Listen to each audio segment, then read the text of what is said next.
Bumagsak ang kontribusyon ng agrikultura mula 27% to 9% sa ating GDP. Napabayaan ang sektor, kulang sa suporta at modernisasyon. Maraming magsasaka ang matanda na at walang kapalit.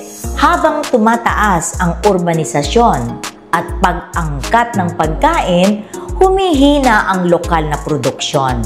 Ang epekto, lahat ng industriya mula sa manufacturing, food processing, logistics, business, apektado. Tandaan natin, lahat ng mina-manufacture, lahat ng tinitinda, galing sa agrikultura. Kung patuloy itong babagsak, maaapektuhan ang seguridad sa pagkain, trabaho sa kanayunan, at mismong ekonomiya natin.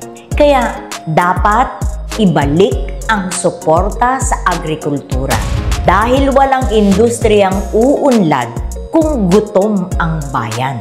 Follow for more stories.